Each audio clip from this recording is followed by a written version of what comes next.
Hey, good afternoon, ladies and gentlemen. Darren Smith and Steve Walls with you. We are live from inside Arrowhead Stadium's press box. I'm sorry, G.E.H.A.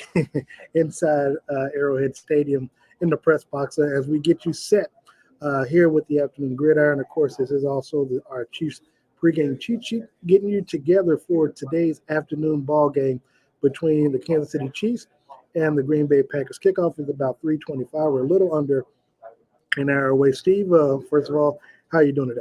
I'm doing good, man. Chiefs out yet another breaking game today. It's 70-degree weather, so you can't even be mad at 70 degrees. Yeah, it is a beautiful day, of course. Expecting a sellout crowd.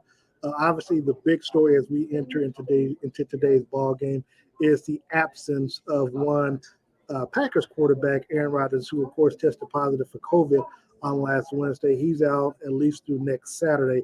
Steve, in place of Aaron Rodgers, of course, will be their 2020 number one first-round draft pick, Jordan Love. What are you expecting to see from him in today's ball game?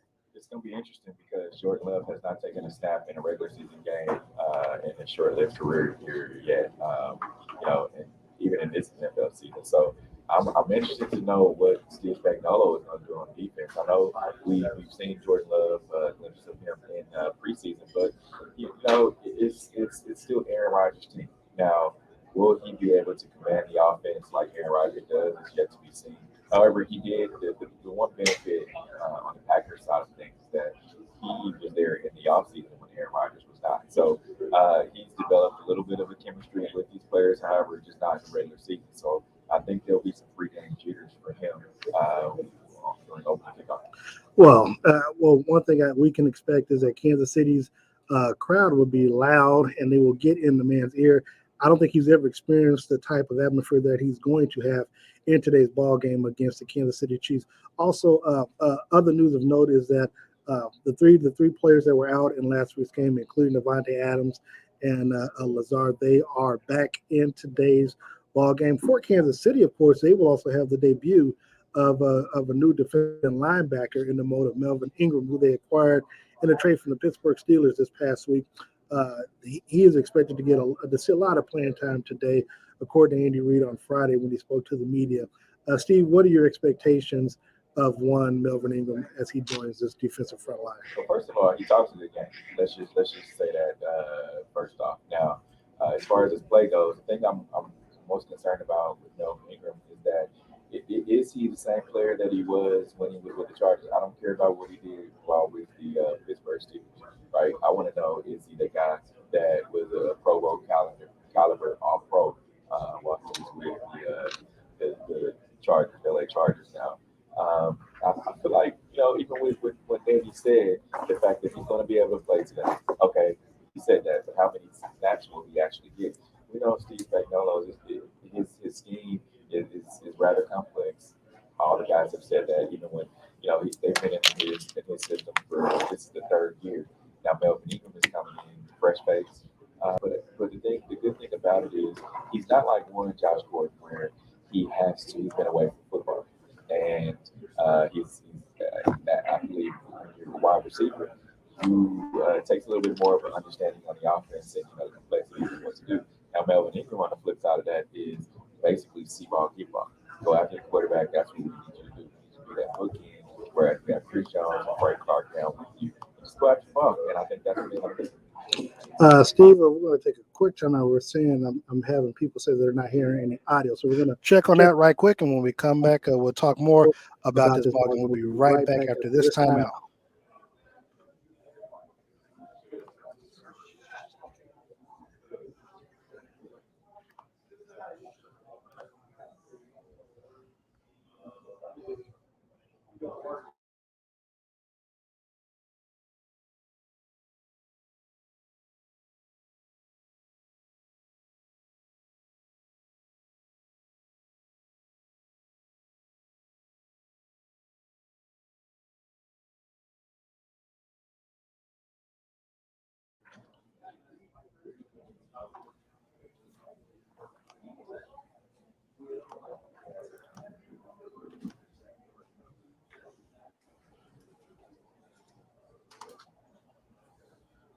Yeah, I ended the broadcast. I'm not sure what the hell's going on. Oh, then he said now. Okay. After I've already done it. So, all right, we'll start again. Hold on. Let's see.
All right, well, we are back here.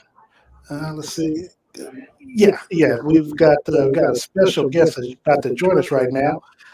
Here, let me see. Let's get him in. Well, welcome back here to the Kansas City Chiefs cheat sheet.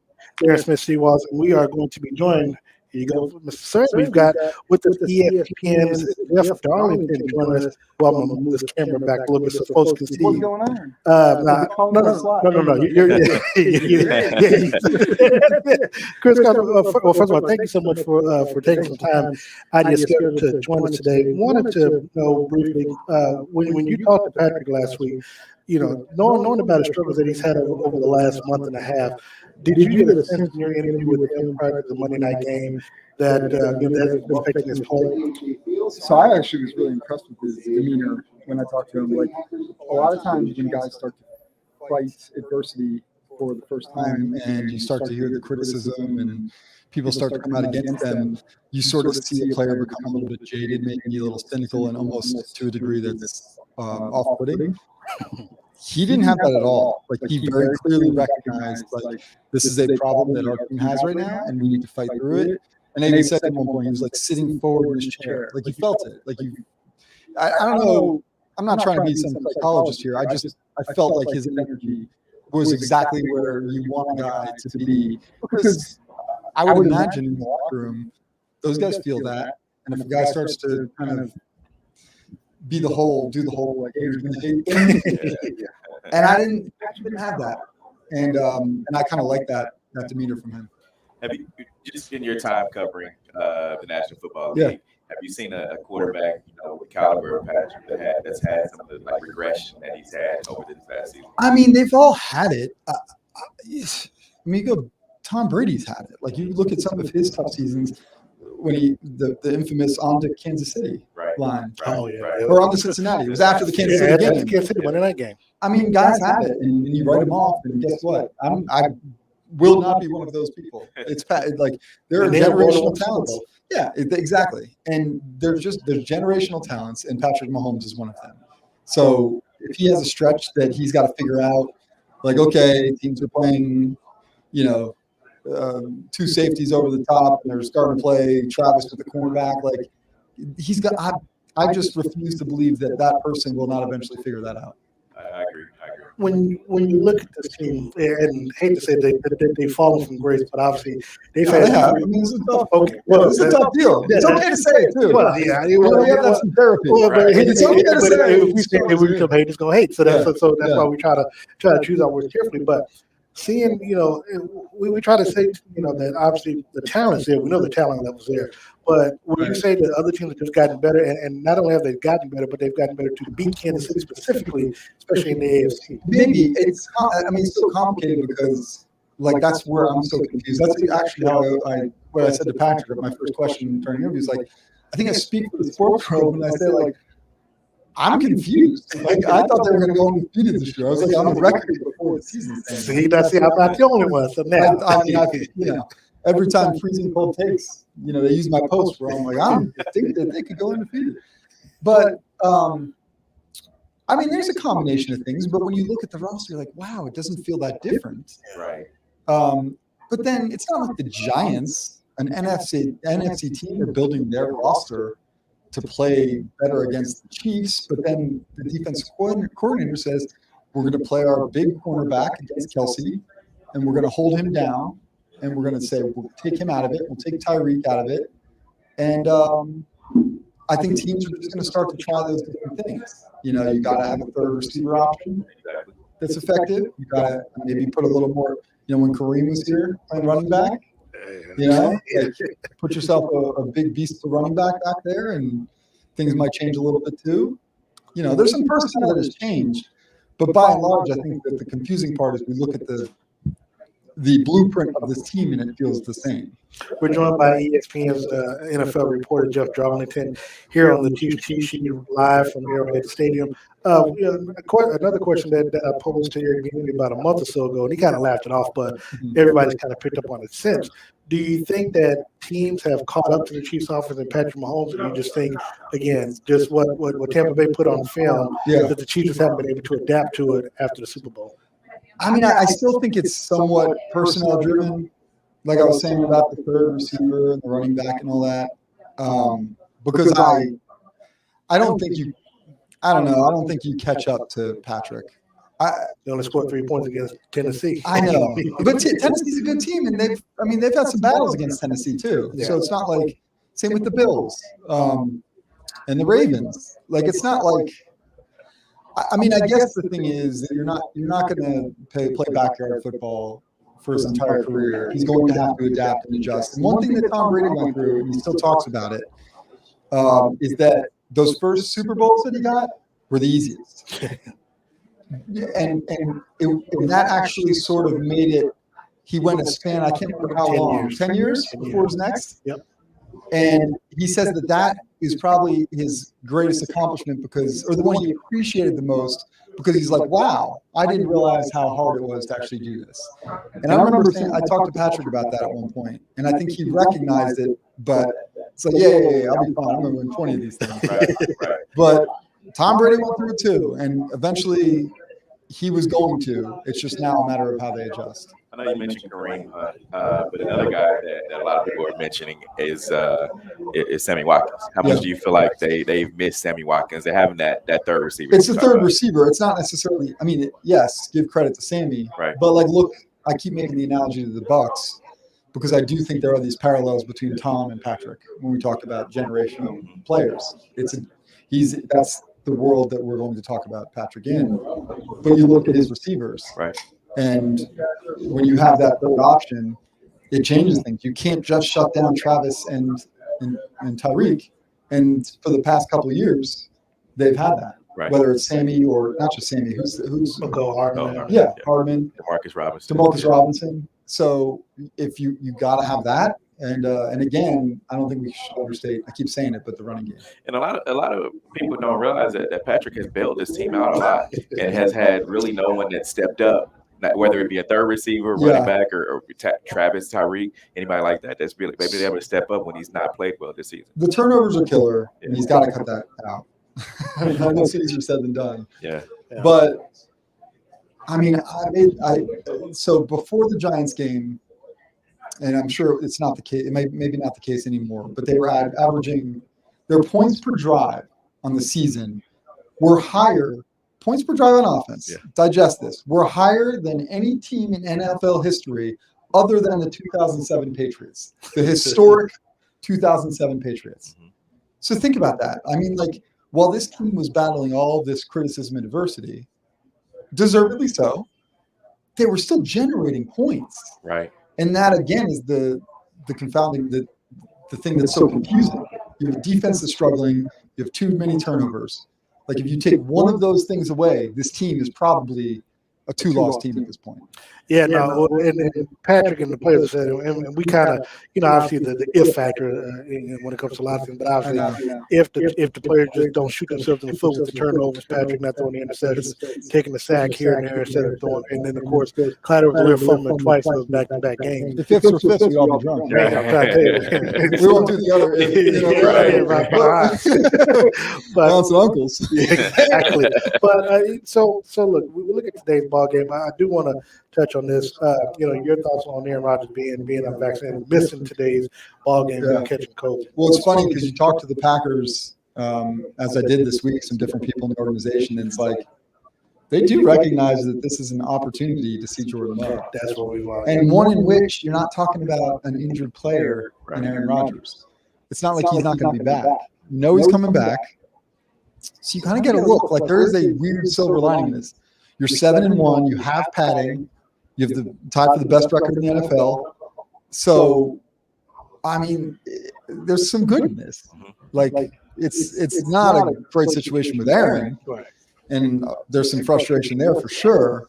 But, I mean, if the guy has a tenuous future already and you get a look at the guy who might replace him, it's a big game for him. Then if he gets a chance to ball out, of course, Aaron Rodgers is scheduled to come back next Saturday, but if Jordan Love happens to ball out, whether win or lose, but if he balls out today, you could potentially be like, yeah, we'll give you another week off. Now, granted, it's the Seattle Seahawks, and with that defense, Jordan Love could have another good showing out there if they allow him to, play a 2-game stretch. I mean, I don't think it's going to happen. It's one of those things where everything that we hear, you're generally as a fan, like we have this like fantastical view of what's happening behind the scenes. In this case, it actually feels like that. Like, they got to be thinking after what they went through this offseason with Aaron. Like, man, we get a look or maybe two Yeah. at Jordan. I mean, you can't be a smart organization and not appreciate that moment. And what's interesting, if you look at this game, of course, yeah, obviously you wanted the State Farm, matchup, and 3 years in a row now you're not going to get it, but there's still a lot of intrigue as you relate, because as you said, they could be looking at the future in today's ball game with Jordan Love, and obviously they have enough faith in him to just, we're going to put him out there. They don't feel like they're going to have to do any special type of plays or anything for him. He knows the playbook. He's been there for a couple of years. Right. The Chiefs have had problems with big quarterbacks. They've also had problems with a quarterback with a strong arm and athletic quarterbacks. I mean, he fits the mold now. And because you don't have a lot of film on him, you don't know what to expect. Well, that's the curious part, but also, I mean, I get the sense. I was talking to Matt LaFleur, the Packers head coach, and I mean, they don't really know either. As much as these guys see him in practice, and we knew with Patrick that he was generational when Alex was still taking the reps, right? Everybody in that practice knew this guy's a freak. With that's not normal, right? And Jordan is running with scout team. He's not getting. He said this week, like, I'm not getting reps with the first team offense. Devontae Adams, they asked him, like, what's your chemistry going to be like with Jordan? And Devontae's like, I don't know. I mean, you can't make that up. Yeah. He had some preseason action. He had some garbage time against the Saints in week 1. And he had the OTAs. Other than that, like, he's been with the team for a year and a half, but he really hasn't been working with the ones. Yeah. So the team doesn't even know what they're seeing. And that's interesting you say that, because, and we talked about it right when the show started, it was the fact that Aaron wasn't there over the summer. Jordan Love was around the team. Yeah. And which is a big help. Was he around any of the players? I mean, was he around any of the other guys? I mean, that's you're talking about Jordan. Jordan, yes. Yeah, I mean, that's the one thing they can point to as like their experience with Jordan with the ones. But think about that, like no live action. Yeah, I mean, that's good and all, but if we're being real, I think that's the one thing we're all wondering what we're going to see from Jordan Love. So too are the Packers. Like they're saying the same thing. In fact, Matt told me, he's like, I said, what's the one thing you're excited to see from him that maybe the rest of us might not know? And he said, I want to see what he does when things get tough. Right. We have no idea what Jordan Love's like in tough moments. And he's going to get a welcome to the NFL call with this crowd here at Arrowhead. Before we get you out of just your overall thoughts on the game, who do you think is going to win? I think the Chiefs are. First of all, you can't dismiss. I mean, we can talk about Jordan Love and the opportunity, but you cannot dismiss Aaron Rodgers' ability. Yeah. You take a starting quarterback out, it changes the complexion of the game. Right. It's in Arrowhead. It is beautiful outside. It is. I just went and saw one of my friends out in G.E.H.A, and these guys are throwing them back. And this is going to be loud and proud. And, everybody here in Kansas City is starting to winterize their houses. They're going to get one last sunny day to throw down. So, I mean, I do think that the Chiefs set up, they should win this game. If they don't, man, I'm glad I'm getting on a flight out of town. But not only this game, though, real quick, the AFC seems like it's wide open. I mean, the Raiders are going through their ups and downs right now. They're losing right now. And I saw Buffalo is tied with Jacksonville. Yep. Josh Allen's having a bad day. So the AFC West is wide open. And Denver's about to knock off Dallas, and Chiefs play Dallas in 2 weeks, and they play the Raiders next week. It's still there. Oh yeah, it's there. Like it's not, and that's the one thing that I think. Like this team can flip it. And I don't have a ton of faith in the defense, but the offense can flip it. That's what I keep saying. I'm like, man, if they got to win 55-52 every week, like they did it, was that Rams game? Right over there, 2018. Yeah. You do what you got to do. Right. But you gotta flip it at some point. And today would be a perfect time to do it. And we talked this whole time, and we didn't even bring up Melvin Ingram. Yeah. What are your thoughts on Melvin Ingram at it? Does he make this defense better? I think so. Okay. I like the fact that they're at least acknowledging it, because so often teams sit there and say, "No, we're gonna be fine. We're gonna be fine." Right. Kind of like I've done this whole interview. It's like that scene in Animal House where, if you've seen that movie, the guy's standing in the middle of the street trying to direct traffic. Everything is okay. But I mean, hey, they got to win today. You got a winning record. You just keep moving. And that'll be the first time this season they would have won back-to-back consecutive ball games. Right. It's something that they need going into Las Vegas next week. So teams too good. Let me rephrase this. Patrick Mahomes is too good. He is too good. And you will not ever get me to say otherwise. I will take that one down until the end of my career. Agree. Jeff, really appreciate the time. I know you got to get back down and get ready for Thanks, guys. for the game, and Thank you. perhaps we'll see you next week in Las Vegas. Yeah, there you go. Maybe you can talk to ESPN. Let them Man. let you do that game. in Yeah, Las Vegas. ESPN doesn't send me to Vegas. They're smart, man. All right, thanks, guys. I appreciate it very much, Jeff Darlington, ESPN. Join us. Appreciate it very much, Steve. So we do chop up the big guests, as they say, any given Sunday. But before we get out of here, Steve, let's get your quick thoughts on the overall matchup, offense, defense, keys to the ball game, in your opinion, for the Chiefs to pull out a win today. I'll start with the Packers first. For them to get a win today, I feel like it's kind of like what Jeff was saying. We don't know much about Jordan Love, but one thing we do know, he has to play phenomenal. And I think he understands that. I would imagine, his inner circle has told him, like, hey, man, this is your opportunity to show what you have. This is the opportunity where if you feel like you want to step into some big shoes that are a path that's been laid out for you, and the question of Aaron Rodgers not being there next year is a real possibility. So if you want to go out and be the quarterback of the future, this is the game that you have to come out today and ball. He understands that, and I think you're going to see the best Jordan Love that you're able to see.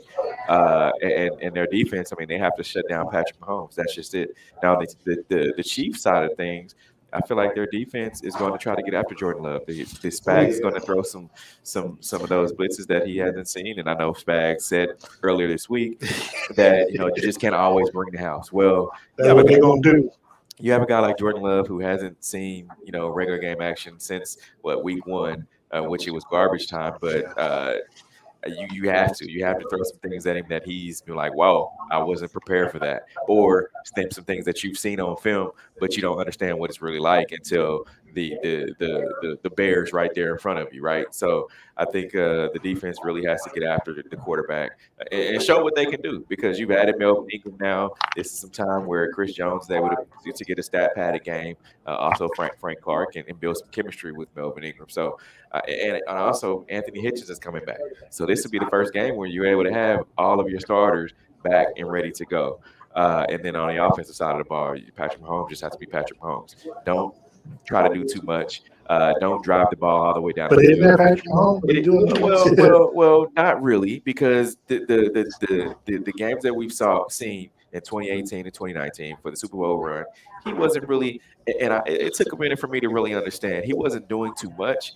He was just being Patrick Mahomes, and it seemed like everything came easy to him. Now it seems like when he throws the ball across his body, it's a real struggle. Like, it's a real struggle to get the ball 40 yards or 50 yards downfield to Tyreek Hill. Before, it was just like, oh, whoa, man, what are we looking at? What type of quarterback, what kind of dudes do we have here in Kansas City? So I feel like they just need to be the offense that we've come to see all season.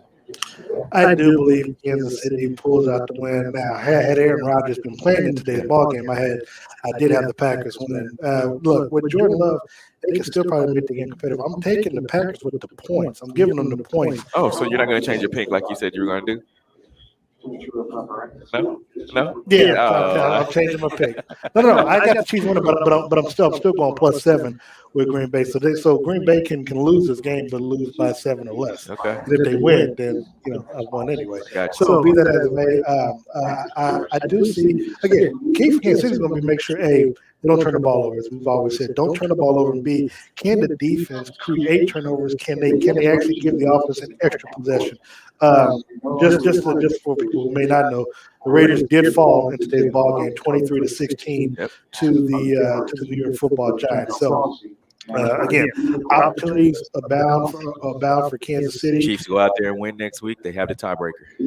And well, not only that, they'll be ahead of them as well. So a lot to unpack as it relates to that. Cleveland and Cincinnati. Cleveland is winning big over Cincinnati right now. Looking at this, some other score updates, man, this is a crazy day in the NFL. The Chargers, of course, will be kicking off in just a few moments. And, of course, looking at the Dallas Cowboys, they are going to be losing to the Denver Broncos. So the Chiefs need to win this game for no other reason to stay neck and neck with the Denver Broncos as well. I think at the end of the day, though, Kansas City, they do find a way to win this game. I think the crowd here at Arrowhead is going to be a factor in the ball game against Jordan Love and this offense. They're going to make sure that he gets rattled as much as humanly possible. But I also think the addition of Melvin Ingram, now we get a chance to see what a former Pro Bowl player in Melvin Ingram, putting him together with Frank Clark, with Chris Jones, and Darren Reed. Let's see what the potential of this front line can look like. See whether or not they actually get pressure and actually do, as Spags sends pressure out to the quarterback, and let's see what they can do on the back end of that. So if they can do that, I like how Kansas City should be able to pull off this one. I'm going to go Kansas City 28, and I'm going to go with the Green Bay Packers 21. So they do win by 7. And so, be that as may, we both got the Chiefs winning. We'll be back post game with our respective platforms with the press conferences with Andy Reid, Patrick Mahomes, and other players. And then, of course, we'll be back with the Red Hour on tomorrow. And Steve and I will join you all from Las Vegas next week for our pregame show for Monday Night Football, or for Sunday Night Football. But Steve, before we get out of here, who you rocking, my man? I appreciate my friends over at Dealers on the Roster. Go check them out. My good friends Broderick and also Athena. They take care of me each and every week. They style me and make sure that I'm looking right for my game day look. So go check them out. Dealers on the Roster. And I've got to say, of course, thank you once again. And as always, to Todd White of Todd's Clothiers and Taylor Suits getting me looking right and looking fitted for today's ball game with a little accent and help from my guy Debo DeWan Bonds as well. So until after the game, until next week, and until the Red Hour tomorrow, for Steve Walls, I am Darren Smith. Thank you so much for joining us. Go Chiefs.